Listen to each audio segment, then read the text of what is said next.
آتی رہی ان کے تذکرے، پھر بھی ان کے تذکرے اتنے ہیں محفوظ جو ایک سالک راہ کو منزل مقصود تک پہنچانے کے لیے کافی ہیں۔ اور یہی دیکھ کر اس آیت کی صداقت سمجھ میں آتی ہے، اِنَّا نَحْنُ نَزَّلْنَا الذِّكْرَ وَنَحْنُ لَهُ لَحَافِظُونَ، ہم ہیں، ہم نے ذکر کو نازل کیا ہے اور ہم اس ذکر کی حفاظت کرتے ہیں۔ ہم نے اس ذکر کو، ورنہ ذکر آل محمد کو مٹانے کے لیے دنیا نے کیا کچھ نہیں کیا، مسلسل 1500 برس کی تاریخ گواہ ہے ذکر محمد و آل محمد کو مٹانے کے لیے۔ باغی شام نے، لوگ حاکم شام کہتے ہیں، میں باغی شام کہتا ہوں۔ اب اس میں دیکھیے اصل میں یہ ہے کہ وہ لفظ باغی کا اس سے بہتر ادبی استعمال ہو نہیں سکتا۔ میں تھوڑی سی وضاحت عرض کر دوں، باغی کے معنی کیا ہوتے ہیں؟ باغی کوئی دشنام تھوڑی ہے، باغی کوئی فحش لفظ تھوڑی ہے۔ بالکل جیسے میں سے ہندوستان میں مجھ سے بعض پڑھے لکھے ہندو بھائیوں نے پوچھا کہ آپ ہمیں کافر کیوں کہتے ہیں، توہین کرتے ہیں؟ میں نے کہا ہرگز نہیں، لفظ کافر کوئی دشنام نہیں ہے، لفظ کافر کوئی فحش نہیں ہے، کوئی نعوذ باللہ گالی نہیں ہے، سلینگ بھی نہیں ہے۔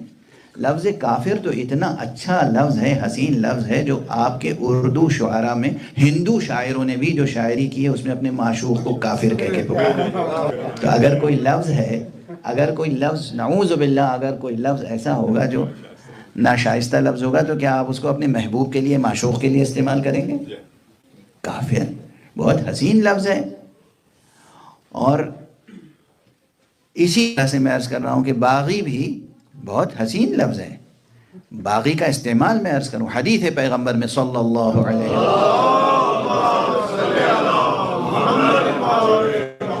باغی کے اصل معنی ہے طلب کرنے والا، چاہنے والا، کسی چیز کو چاہنے والا، طلب کرنے والا، اور ذرا ایگریسیو انداز سے چاہنے والا۔ ایک ہے طالب اور ایک ہے طلب میں شدت ہو تو وہ باغی ہے۔ اور اسی لیے ایک حدیث میں جو مولا امیر المومنین علی ابن ابی طالب علیہ السلام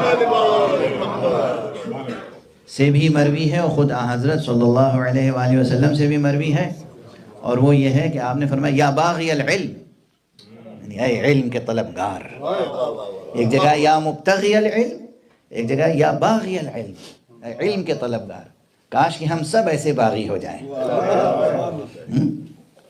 علم کا باغی اور ہوتا ہے، مال کا باغی اور ہوتا ہے۔ اب یہ اپنا اپنا استعمال ہے کہ کس سیاق و سباق میں لفظ استعمال ہونے لگا اور اس نے کیا معنویت پیدا کر لی۔ ورنہ باطل سے بغاوت تو ہمیشہ سراہی گئی ہے، اس لیے کہ باطل سے بغاوت کے معنی حق طلبی۔ تو باطل کا جو باغی ہوگا وہ حق کا باغی ہوگا، یعنی حق چاہنے والا ہوگا۔ تو میں یہ عرض کر رہا ہوں کہ یہ لوگ جو میرے اس فقرے پہ شاید ناخوش ہو جائیں تو انہیں سمجھنا چاہیے کہ یہ تو ایک بہترین استعمال ہے۔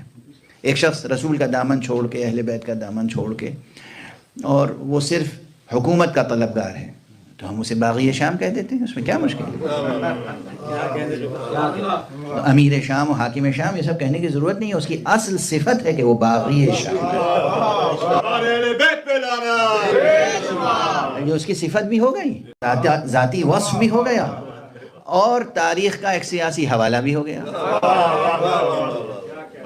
تو بات کہاں سے کہاں تک چلی جاتی ہے؟ باغی شام کی جو کوششیں تھیں ان میں ایک یہ کوشش تھی کہ اذان سے اشہد ان محمد رسول اللہ بھی ہٹ جائے۔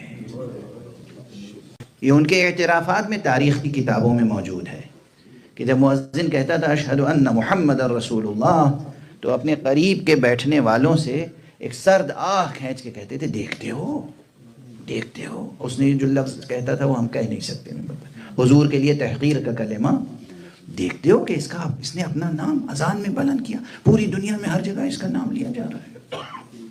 یہ تھا حسد، یہ تھا بغض، یہ تھا کینہ، یہ تھی دل میں بیٹھی ہوئی سرکار رسالت مآب سے بغاوت، یہ تھا دل میں بیٹھا ہوا نفاق، یہ تھا دل میں بیٹھا ہوا کفر و شرک. تاریخ ہے یہ، تاریخ کتابیں پڑھیں قبل اس کے کہ آپ ہم سے مناظرہ کریں. خود کتابیں پڑھیں، دیکھیے یہ باتیں ہیں یا نہیں. بہرحال وہ جو اذان میں نام گرامی مصطفیٰ برداشت نہ کرتا ہو، وہ جو جان مصطفیٰ کے لیے سب و شتم کو قانون بنا دے، وہ کہ جس کے بنائے ہوئے ان سیاہ قوانین پر کم سے کم 70 برس یا 100 برس تک عمل ہوتا رہے. 100 برس کم نہیں ہوتے. اس کے بعد بھی آج نام علی علی ہے.